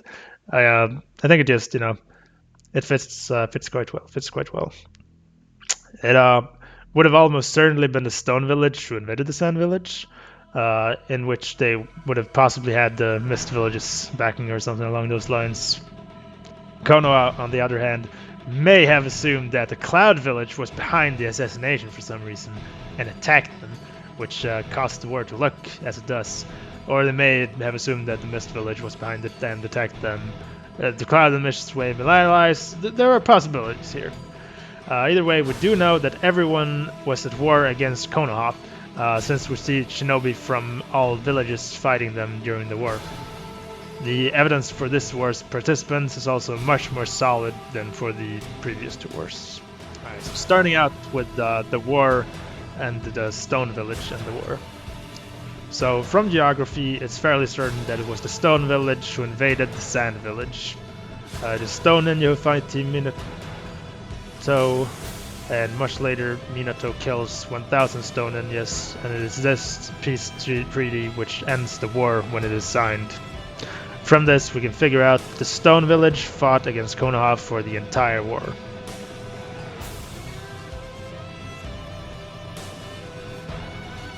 Alright, so moving on to the Cloud Village in the Third Great Ninja War. So, we see Minato fighting B and A the Fourth before he becomes 4th Raikage. Thus, we know that 3rd Raikage, A the Third, dies to 10,000 stone shinobi after Minato fights his son. From this, we can figure out that the Cloud Village switched sides from the stone side to the Konoha side at some point during the war. I would say it is likely they did this after Minato may have captured A the Fourth or B, taking them hostage and thus forcing A, ever paranoid about losing his dynasty and legacy, into joining their side. Alright, and then we have the Mist Village in the Third Great Ninja War. So, it is Mist Village who take the Three Tails of Rin and who Obito kills. Thus we can say that the Mist was fighting against Konoha in this war. The Three Tails trick seems to have been some sort of final gambit by the Mizukage after he lost half of his swordsmen. Hachirama very early on established, the balance of power and all that when he distributed the Biju, and honestly with the exception of this, we've never really seen them or been told of them being used in warfare, so I'm assuming from this that Hachirama's thing on that actually worked, and using them would in fact be tantamount to like using nukes.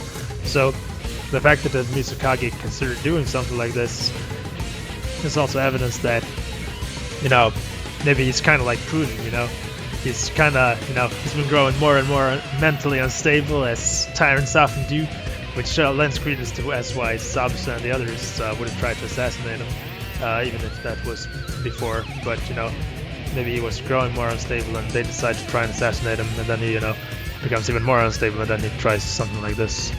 And also that there would have been, enough support in the village later on for Obito to have killed them with the help of Yagura.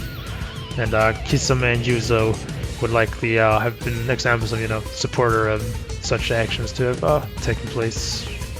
Thus, we see Konoha's path to victory. They blitz the Cloud Village, utilizing the Third Raikage's insecurity about his penis and infertility, and get him to join their side by capturing his only son and heir. Then they play defense, sending Minato to the western front, and send Orochimaru, Fugaku, and others unnamed to resist the Mist Village's invasion. The Mist Village is strong though, suppressing Cloud and Leaf Ninja, allowing for a full-scale stone invasion of the Hidden Cloud. Third Raikage prevents total destruction at the cost of his own life, allowing Leaf reinforcements to arrive and prevent the capture of the Cloud Village. Minato and Sasori are at this point quite alone in holding things down on the western front, and things are looking grim on the eastern front, with the strongest generation of the 7 ninja swordsmen wreaking havoc. They, however, get a little too big for their britches, and half of them decide to make their botched assassination attempt on the 3rd Mizukage. This dents their momentum, the replacements being less than stellar loyalists. The remaining swordsmen are killed by Might Die. This allows for the Cloud to turn the tables completely on the eastern front. Meanwhile, on the west, Minato has been keeping rock-solid lockdown in the Stone Village. Both villages attempt desperados to make strikes at Konoha, wishing to gain the territories they started the war for, but to no avail. Team Minato is the bane of their resistance. Kakashi kills Rin, Obito makes short work of pretty much the Mist Village's entire Anbu, led by Yagura, who he takes control of. Minato, meanwhile, alone, repels the 1,000 stone ninjas sent to invade by the Stone Village. The 3rd Hokage, however, decides to cut the stone some slack, sending an offer to end the war in the status quo after this occurrence. No reparations to protests from the rest of the alliance, who do not want to end the war now that they are just gaining momentum. Because of this, Hiruzen steps down after achieving the peace, letting Minato take the reins as Hokage. It is also bitterness over this, which later causes the Cloud Village to declare war on the Leaf Village after Minato's death, the war which ends with the Hyuga incident later on. So we also have the event that I mentioned of Obito Uchiha taking control of Yagura Karatachi and sealing the Three Tails inside of him. So, since Obito happens to come into control of the Three Tails Jinchuriki, and here he happens to come into very direct contact with the Three Tails, I ascertain that this is coincidence enough to assume that this is in fact where he seals the Three Tails inside of Yagura. The Mist Village would have sealed the Three Tails inside Yagura after this, and Obito just so happens to be in control of Yagura. Suspicious. Kappa. Three Tails emerges from Rin's dead body. Obito seals him inside the surviving Yagura and then brings him back to the cave, not really knowing what to do with him. In any case, he's all in on the Eye of the Moon plan at this point, so his first step is to contact this Nagato character that Madara has told him about. He is, however, rejected by the Akatsuki and forced to return to his cave. This is where he decides he'll be able to do this without the help of these Akatsuki.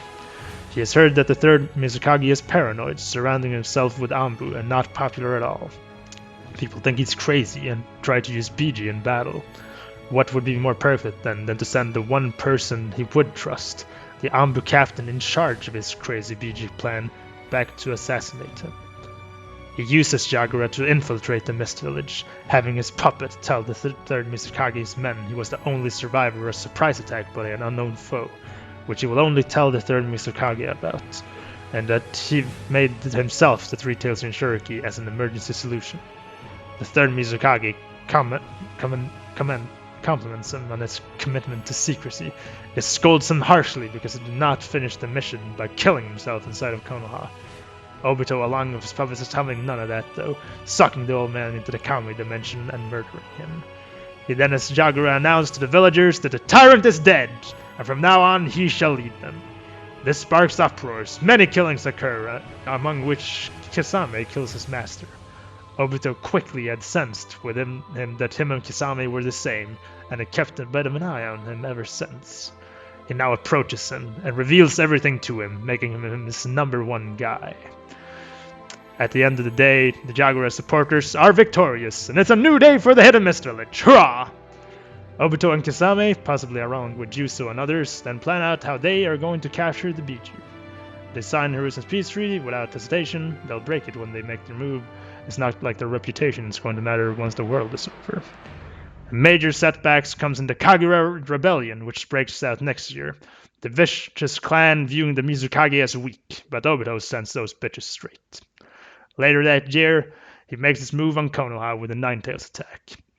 Him summoning the Nine-Tails makes about no sense, to be honest, if he's in league with the Akatsuki, which is part of why I make up this elaborate backstory to explain it all, lol. This, however, fails miserably due to his former teacher, Minato Namikaze. Kisame, on his end, has already started carrying out his end of the plan, assassinating the Land of Water daimyo. When Obito tells him the jig is up, he's forced to become a missing nin, though he keeps contact with Obito and possibly Yuzo behind the scenes. When Kisame assassinates the daimyo, some swordsmen, Utakata and the like, may realize that some shit's going down and bounce before it is the fan. And at this point, Obito concedes internally that he may need the help of this Nagato after all, and thus begins brooding on a plan to turn him to his side. First, he'll need to start a war in the Rain Village. Setsu is more than happy to oblige. So then, 16 years before the start of Shippuden, we have the Kagura Rebellion. And though I've explained it a bit before, I'll go through it real quick again. The curse mark comes from Jugo. Kimimaro brought Jugo to Orochimaru, and Anko has a curse mark. Thus, Orochimaru left the Leaf Village after developing the curse mark. Thus, Orochimaru began experimenting on Jugo before he leaves the Leaf Village. Thus, he had to meet Kimimaro, find out about Jugo, have Kimimaro that looks older than he does the Kagura Rebellion bring him Jugo, experiment on Jugo, and finish the curse mark as his final product before he left the Leaf Village. For this reason, I feel the Kage Rebellion would have taken place at least 2 years before he leaves the Leaf Village. And with that, I think this is as late as we can place it. And we want it to be as late as possible because we want to straight Sabza's, Haku's, and Kimimaru's ages as little as possible from the data books. And also, we don't want Taka to be over 19 when he fights Team 7. So that's why I place it here. Alright, so then after that we have the 9 class attack, which is like the most important event of the show. It's stated when it took place like all the time. It goes without saying that I wouldn't dream of changing it, Raffle and Lamau. Gar also becomes the one-tailed Centuric here, and some high-up-mist guys made the search for reasons I state above in my Obito fanfic. Alright, so 15 years before the start of the ship, we have the war between the Cloud and Leaf Village. This is the war that ends in Neji's backstory. It's stated to have been a long war, so I say it should have started in this year. This is also shortly after Minato dies, and the Nine-Tails weakens the Leaf greatly. It doesn't make sense, IMO, for the Cloud to have attacked them at this point. They were in for a rough surprise, though, in the images of Konoha's Sublime Blue Beast. It's likely that it's in the following wars that Kakashi and Guy made names for themselves, as they would have been too young to have been known and feared in the Third Great War. Guy being that badass that it is probably contributed largely to the Leaf not getting crushed in these wars, and he may have been the reason why nobody declared war on the Leaf since. New peacekeeper of sorts like Minato and Hashirama. So you know, we got two wars that are going to happen here soon, and that's probably in those wars that Kakashi and Guy became known. Alright, so 14 years before the start of shipping, we have Orochimaru deserts, and it says in part 1 he left the Leaf Village over 10 years ago, which is why this is like the latest year he could have left. Given that he developed the curse mark before he leaves, and there's a lot of silly shit that would have had to happen before that, I wanted to leave as late as possible. It's also stated in the Itachi Dark novel that he left 6 years before this Uchiha clan massacre, which is kind of in this timeline, depending on how you look at it, which I feel conflicted about, which I'm comfortable with, since it's in the novel and not the manga. Alright, so 13 years before the start of Shippuden, we have Kabuto joining Orochimaru, which I explained in the part about his birth. The war between Stone Village and Rain Village exists so that Obito can recruit the Akatsuki. With Konoha preoccupied against the Cloud Village, the Stone Village seized their opportunity to reintegrate the Rain Village into their vassal system, knowing that the timid Hiruzen would not want to cause another world war. They may have been convinced to throw caution to the wind by some manipulation by our good friend Zetsu. The Leaf Village, not wanting to see the Rain Village fall, against their better judgment, invites the Cloud Head Ninja to sign a peace so that they can go west. But the Cloud Village treacherously uses this pretense as an attempt at grabbing hold of a Byakugan. Even with this, the Leaf agrees to give up the head of the Hugif's family's brother to the Hidden Cloud to get the peace accord signed. They do this because they desperately want to turn their attention to the Stone Village. The Cloud agrees to this and turns their heels home. The Stone Village, meanwhile, is foiled by this. They did not want to war with the Leaf, but now they are in one. Letting Guy and Kakashi make even more of a name for themselves. And since nobody really wants this war, it's only a matter of time before peace talks begins. In these talks, Danzo and Hanzo used the opportunity to get rid of the Akatsuki, an organization which has bothered Hanzo for a while. In my headcanon, after his son died, causing his demeanor to dress the altar. That's completely in my headcanon now. In some way, this was set up by the Mist Squad, Obito, Zetsu, Kisame, and Yuzo, in order to use it to convince Nagato to join them, to let them join the Akatsuki. After this, peace is quickly signed, ironically ushering in quite a long era of peace. Since, you know, Nagato was all about making peace, but then, like the second they become extremists, the world actually becomes very peaceful. And, you know, as I mentioned, this war that I add here really only exists so that has a time and place to happen. Since I don't really think it makes sense for that to happen during the Third War, as I mentioned before, it doesn't make sense for like Obito to summon the Ninetales and all that whilst working with the Akatsuki. And it also doesn't really make sense, in my opinion, for him to like he just agreed to like Madara's Eye of the Moon plan. Plus, he's like what, like fucking 16 or 17 or something at the time, and he's convincing like this like Conan and Nagato, who are older than him, to like join his big cause that he just like started believing like just a while ago. It doesn't add up. Doesn't add up. It makes a lot more sense, in my opinion, for him to like have gone up to them when he was like 16 and young and everything, gotten completely nagged. Then like after that, he goes through a couple things. He like takes control of the Mist Village, which why would he do that? He's just working with Akatsuki and everything, and does his own thing instead. Tries to summon the Kyuubi, which again, why would he do that if he works with Akatsuki? He's doing it instead. He does his own thing, and then he fails with that, and then he decides like, oh, maybe I need help from Nagato after all. And so then this other war happens, and it's in this other war that he actually instead manages, older and wiser, and or not wiser, but like older and everything. He manages to instead, at this point, actually convince Nagato to join his cause. He said, time to get into it. He's like dedicated and stuff, older and more mature, even though he's evil. But yeah, and also it sort of makes sense for this to have happened with the in tandem with the Cloud Village War and all that. And because we know that the Cloud War happened, it's also why I feel comfortable putting this war in, and also the earlier Mist War. It makes sense that we can put in some of these smaller wars because we know that there's been at least one of those. So yeah, that's sort of why I add this extra war for Obito to recruit Nagato and all that. Alright, so 11 years before the Starship Shippuden, we have, the first members of the Akatsuki that we all know and love begin trickling in. And then 10 years we have Gaara's age, etc.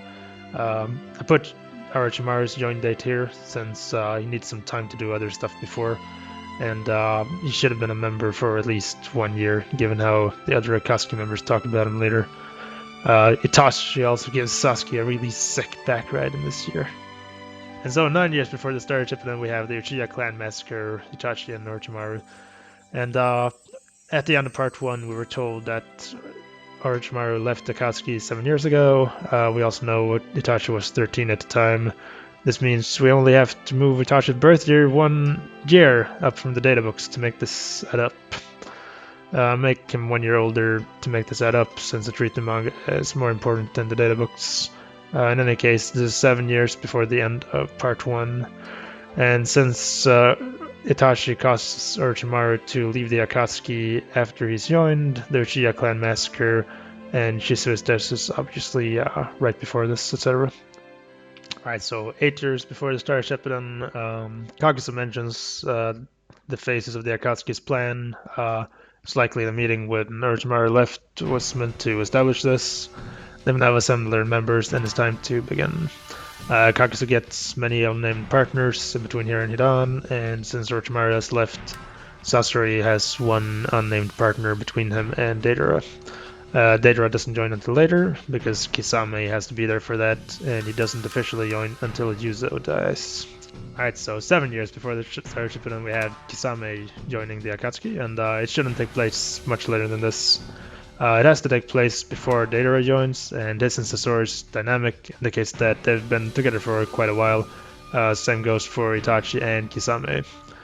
Now, since Yagura is under Obito's control, it makes a lot of sense for this to have been his attempt at assassinating Itachi. Pain thinks Itachi is just a valuable member, but Obito knows he's a spy for the Leaf and use him as a thorn in his side, although possibly a useful pawn against Nagato, but he may have decided that he's become more trouble than he's worth. You can't tell Nagato all this though, since then he will, know that Obito has been keeping secrets from him, and if he lies to him, Itachi may spill the beans before he dies, so, he may tell Nagato that like, oh, Obito is fucking working on something else, like the Eye of the Moon plan or whatever, because, Nagato does not agree with the Eye of the Moon plan. He wants to do his own thing. And so if Itachi tells him that, then that would be bad. So they sort of have that on each other. So he then, it makes sense for him to send Jagura to deal with him. Because, Nagato doesn't know about Jagura, Itachi doesn't know about Jagura, only him and Kisame, know about Jagura, so Obito decides, alright, I'm gonna use my misconnections, which has nothing to do with, the rest of the Akatsuki, and I'm gonna use that to try and kill off Itachi. This backfires, however. Jagura kills Yuzo, and then succumbs to his injuries. Obito has lost the Three Tails, along with the Mist Village. Meitorumi is made the new Mizukage and vows to bring the village back to the days of the second Mizukage before the horrors. After this, Obito promptly assigns Kisame, his #1 guy, as Itachi's new partner so that he can keep a close eye on him. So he's sort of given up on alright, I'm not going to be able to kill this Itachi guy. Last time I tried that, I lost the whole Mist Village, so it's not worth it. I'm going to just assign Kisame to, spy on him, essentially. Whereas, so now we have a little bit of drama inside the Akatsuki. We got Kisame working for Obito, spying on Itachi. We got Itachi spying on the Akatsuki for the Hidden Leaf Village. And Nagato is none the voicer and all that, so I feel like that makes a lot of sense. Alright, so after that we got Orochimaru founding the Sound Village, which Kabuto mentions it happened like 1 year before the Chunin exam, which is him, but that doesn't really add up because we know that Kimimaro helped Orochimaru get a lot of the clans in the land to agree to found the Hidden Sun Village, so it has to have happened before Kimimaro gets sick, essentially, which is why I place it here. Alright, so 6 years before the Star Shippuden, we have Zabuza finding out that Yuzo was killed by Jagura, and the Mist hasn't had the resources to recollect the Three Tails, jumps at this. Him and Haku travel to where the Three Tails is at, and reclaim the Executioner's Blade. Orochimaru also switches bodies every 3 years. Him and Kabuto state that the assassination of the third Hokage and Konoha Cross would have gone a lot smoother if they had Kimimaro. And now, some people take this as meaning if Kimimaro has been alongside them, that IMO makes little sense though. Sick Kimimaro is on par with like Lee and Gaara, and though he was on the verge of death, I don't know if a healthy Kimimaro would have been enough to really tip the scales like at all. It doesn't really make a lot of sense, that assessment to me. If Orochimaru would have had his body though, that would be different. So, and I don't think people really don't ever bring that up enough, but like I feel like that's probably what he meant. Like he probably did not mean that like, oh, if Kimimaro had been with us, then would have made all the difference. I think what he meant was, oh, if I had Kimimaro's body instead of this other random body that I chose instead for the Konoha Crush and killing the third Hokage, it would have gone a lot smoother. That to me makes a lot more sense than Orochimaru just saying like, oh, if we had Kimimaro with us. No, I think he meant that if he had Kimimaro's body instead of this other body, it would have gone a lot smoother. So, that might have, that's likely then also why, what he meant by, saying that Kimimaro was his preferred host. Because, you gotta understand, there's no such thing as a permanent host for Orochimaru. He is the host that he would have wanted when doing this epic deed of like destroying the Leaf Village. So for these reasons, I put Kimimaru getting sick in this year. Since it was later, he would have just taken his body and used that for eliminating the Leaf Village. I put, that's also why I put the assassination of the fourth Kazekage earlier in the year. Wanted as late as possible, since even Orochimaru wouldn't have been able to keep up the "I'm the Kazekage" smiley face shenanigans forever. Sakura and look about like 9 or something in the flashbacks. I don't know why more people don't debate this though, to be honest. So 5 years before the start of Shippuden, Sasuke's partner dies, so Kisame and Itachi help him get a new one. Deidara. Alright, so after that we got Orochimaru finishes the Edo Tensei, and I don't really have a lot of evidence for placing this here, other than he's been up to a lot of other stuff, so could he really have done it before this? No, totally not. It's very strong. And we got 4 years before the start of Shippuden, where Kakuzu kills like his 5th or 10th partner, and Pain, always the practical leader, instead of dispelling him or killing him for this, has the genius idea of giving him a trash tier but immortal partner so he doesn't have to keep finding new ones. That's the Akatsuki. It's assembled. And so since Waikage is going to stop doing this, I guess I'm gonna do it instead.